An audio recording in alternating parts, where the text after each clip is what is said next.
Good evening, everyone. Evening. Good moed.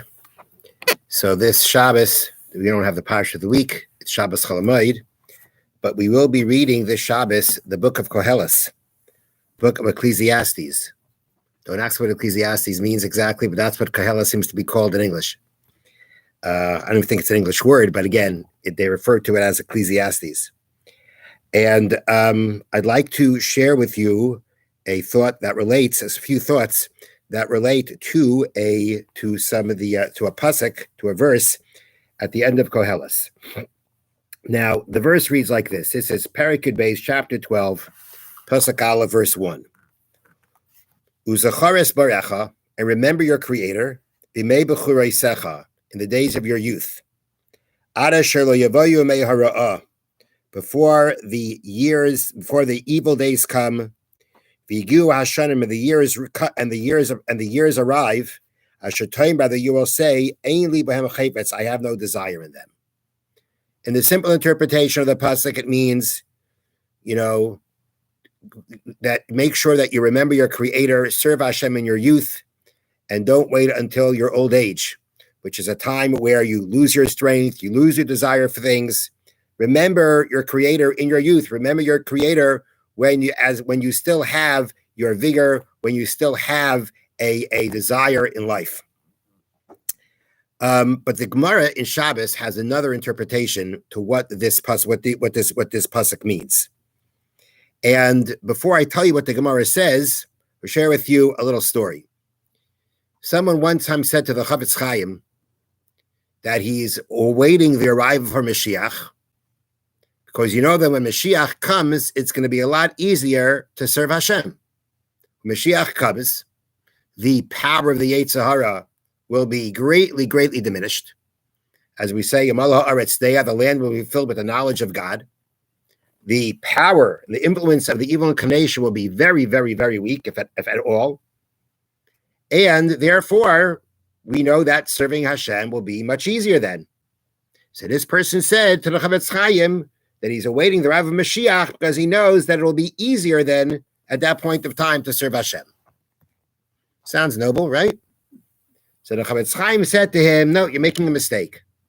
Because the Gemara in Shabbos actually says that when this pasuk that we just read says, remember your Creator in your youth, before the days of evil arrive and the years that you say, I have no desire in them come. The years that you will say, I have no desire in them, what years are those? Those are the days of Mashiach. That's the time of Mashiach. The Gemara says that there's going to be the times of Mashiach are going to be at times that are called days days that you will say, I have no desire in them. Why does the Gemara say that? The Gemara says, meaning there's an aspect of Mashiach possibly that we could say we don't want. And what's that aspect? That aspect is the fact, says the Chavetz Chaim, that when you have no Yetzer Hara, you have very little reward for your mitzvahs. Our reward for our mitzvahs comes according to the challenges that we have. When we have a Yetzer Hara, an inclination challenging us, and we overcome the Yetzer Hara, that means we have a choice. And therefore that means if we have a choice and we choose good, then we deserve reward. And as we know, the Mishnah says, L'fum tzara agra, Mishnah in Pirkei Avos, L'fum tzara agra, according to the distress, according to the L'fum tzara, according to the difficulty, agra, there is reward.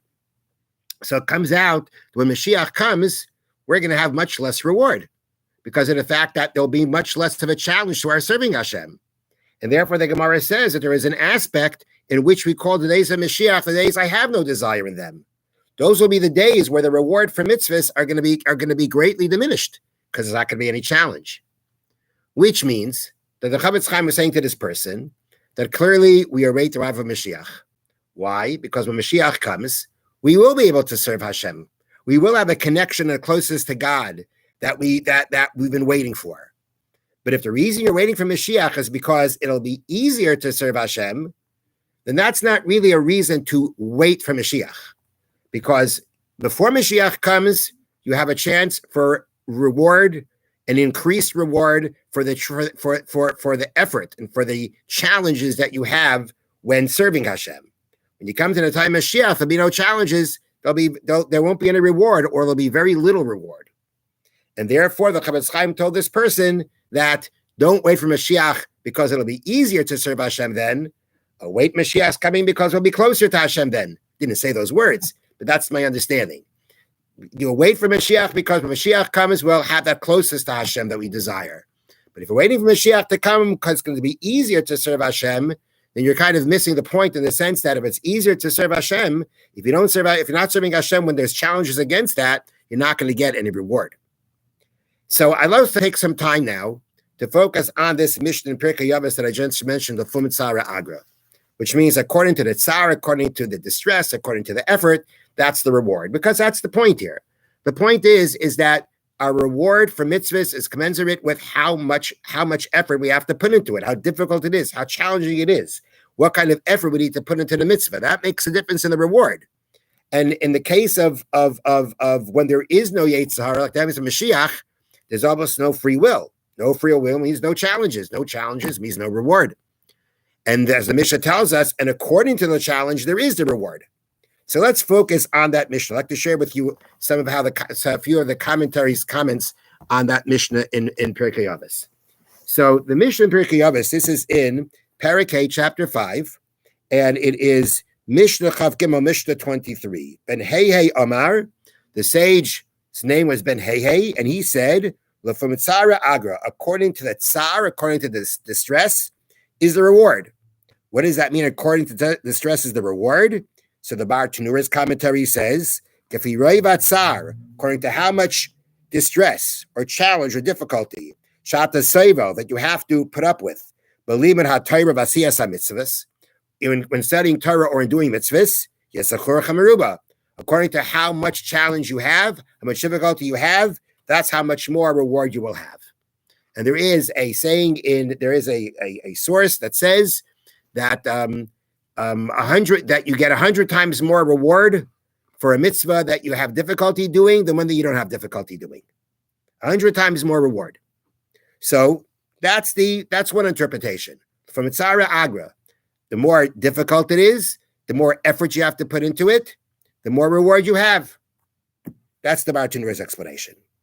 Rabbeinu Yonah, in his commentary, says that this Mishnah Chav Gimel is a continuation from Chav Beis, from 22. Mishnah Chav Beis reads the following. Ben Bagbag Omer, the sage Ben Bagbag said, Ha'foichba va'foichba dekulaba. Review Torah and review it again because everything's in it. Ubasechazei v'siva balaba. And you should grow old over it. Uminoa le'sezua, and don't move from it. Shelo chamida teva heimena, there's no greater measure than it. So Ben Bagbag says that a person, when it comes to Torah study, has to review it over and over again. And even when you get old, grow old over it. Even when you grow old and it gets difficult, it's harder to study. It's harder to learn. When you get old, you're weaker. And Torah study also has in it a dimension that it weakens a person because of the effort involved in it. The Mishnah says, grow old over it, that even when you grow old, don't leave it. The next Mishnah of Ben Heihei says, from Tzara Agra, the Rabbeinu Yonah says that Ben Heihei is continuing from the previous Mishnah, and he's trying to console a person who says, wow, this is going to be difficult. This is going to be hard to keep studying Torah, even in an old age, even because it's going to get more difficult. Ben Heihei said, remember, the more difficult it is, the greater the reward. It's a continuation. The first Mishnah said, even when you're old and it's difficult, don't give it up. Don't give up studying Torah. And on that, the next Mishnah said, and remember that the more difficult it is, the greater the reward that you'll get. That's how Rabbeinu Yonah explains. I want to now share with you how Rabbi Shamash Nefal Hirsch, how he explains this Mishnah. And he explains it with an extremely important principle that we all have to know. And he explains that actually, if we go back even to the previous Mishnah, but the Mishnah, two Mishnahs before, the Mishnah there talks about how old you are at different stages of Torah study. It says, Ben Chamesh Shanim LeMikra, at 5 years, you start studying Mikra, the scriptures. Ben Asher Shanim LeMishnah, at 10 years old, Mishnah. And it keeps going. Talks about the different stages in life. And then after that, Ben Bagbag says, constantly review it over and over again. and grow old and gray over it, never depart from it. And then Ben Hey says, according to the effort, according to the difficulty, the effort is the reward. So Rav Shmuel Hirsch explains like this, that although it mentioned before, the first Mishnah mentioned about how our Torah, all the different levels of Torah study that we start in our youth, one should never think that, okay, Torah study is only for youth, and after that, no more. Torah study has to accompany a person throughout their entire life. Now, on that, the next Mishnah says that, well, actually, I'm sorry, the Mishnah Chav Hey, which talked about studying Torah at certain ages, at different stages in life, the next Mishnah points out that it's incumbent upon us, I'm going to read to you here, it is incumbent upon us to occupy ourselves with the scriptures as well as with the Mishnah and the Gemara throughout our lives. We are bidden to return to the sacred pursuit over and over again. For the Torah is the one inexhaustible source of all the knowledge of what is good and true and worthwhile. And the longer and more faithfully we occupy ourselves with it, the broader and stronger will our power of spiritual vision grow. Therefore, let the Torah remain at your side when you are old, when your energies for all other pursuits have declined. And do not depart from it as long as you live, for you can acquire no greater consecration for your endeavors. Now, Ben Hey adds, that's the Mishnah of according to the effort is the reward. Ben Hey adds to this overview of the plan for our life's course the following very important principle. It is not the quantitative measure of the moral and spiritual and social goals you have actually achieved that constitutes the true worth of a life's course. Again, it is not the quantitative measure of the moral, spiritual, and social goals you have actually achieved that constitutes the true worth of a life's course. It is the tzara, the measure of earnest striving, of devoted endeavor, of sacrifices made and privation endured, all for the realization of good purposes such as meet with God's approval that determines the true worth of both a man and his life. For actual success can only come from the hands of God himself. Very important idea. We're not measured by Hashem by how much we accomplish. Because how much we accomplish, how much we succeed, that's in Hashem's hands. In our hands are the efforts. And that is what the measuring stick is. What are our efforts? How hard are we striving? How much do we sacrifice? That is what the final Mishnah says from Tzara Agra. The reward is according to the effort. The effort is what's going to define in Hashem's eyes the value of us and our life and our life's course. Because the actual success, the actual achievements, that's in the hands of Hashem. So therefore, from Tzara Agra teaches that after all is said and done, after the life's course of Torah study, that you continue doing even when you are old and you have no more desire for anything else, for other things in life, you keep studying Torah, realize that that life's course of Torah study, of mitzvah performance, of whatever it is that you've achieved. Achievement is not what you're measured by. You're measured by the efforts, how much effort you put into something. Now, the final explanation I want to share with you comes from the Rambam. The Rambam, in his commentary to Pirkei Avos, explains that the point of this Mishnah, from Tzara Agra, that according to the effort is the reward, that actually the reward referring to here is success in Torah study. That this Mishnah is teaching us that one should not think that Torah study is going to be achieved by casual and easy reading, but rather it has to come, as the Rambam says,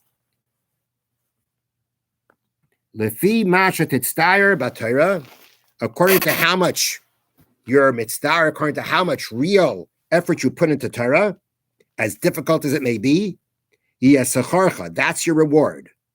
V'amru, and they are saying, shal yiskayim en hachachma, that one's wisdom will not have continuity.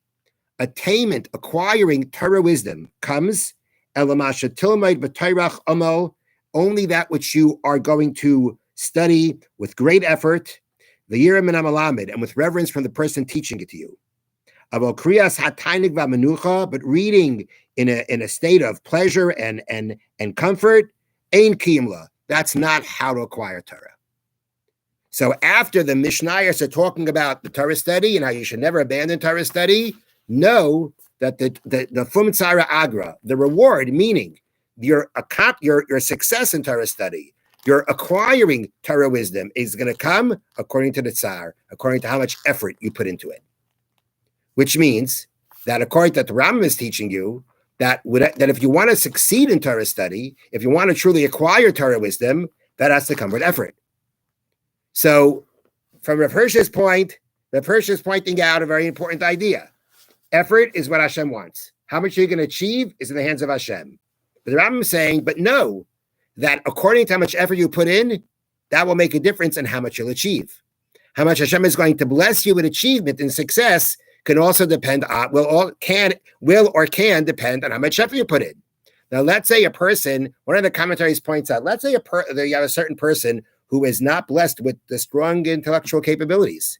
So he's really limited in Torah study, how much he's going to achieve. The commentary of Medrash Shmuel says that the Mishnah is telling you from Tzara Agra, your reward is going to be for your effort. Even if you're not able to accomplish that much, your effort is what matters. And that's it. That's the same idea as Rav Hirsch, that how much you're going to achieve is not the measuring stick. The measuring stick is the effort. At the same time, Rambam is teaching us that the key to success, the true merit to success, the true merit to acquire Torah wisdom and to be able to retain it, that comes with effort. Without effort, it's not going to happen. With effort, that's how it can happen. How much of it will happen? That's in the hands of Hashem. And Hashem wants to see your effort. So effort is the true measuring stick of the value of one's life and what one has done with his life in Torah study and mitzvahs. At the same time, effort will make the difference. And be the merit for how much you will succeed, how much Torah wisdom you'll acquire. And here the Arthur Pirkei Avos brings down a very beautiful story that illustrates this. It says the Hasidic Rebbe known as Rav Ram of Slonim wrote a deep Kabbalistic work entitled Chesed LaAvraham. When his student and literary scribe, Rabbi Yehuda Leib Kastelanitz, studied one of the essays contained in the book, he was overwhelmed by its profundity and depth. Rebbe, he said to Rabbi Avram, this must have been written with Ruach HaKodesh, with divine assistance. The Rebbe interrupted him. That I can't tell you.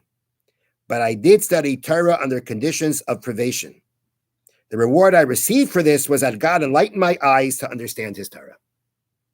Because of the Tsar, because of the effort that he put in, that's why he merited that Hashem gave him this wisdom. So we have here a number of very important principles in the different approaches that the commentaries have to Lefum Tzara Agra. Clearly, the more difficult it is to do a mitzvah, the more effort involved in a mitzvah, the greater the reward. A person, even when it's difficult to learn or difficult to do a mitzvah, should always bear in mind, the harder it is, the greater the reward. And then we have the idea, as Rav Hirsch points out, that what's the real measuring stick of the value of our life's course? What does Hashem want to see? Hashem wants to see our effort. Success is in his hands. We can't determine success. We can determine our effort, and that's what Hashem wants to see.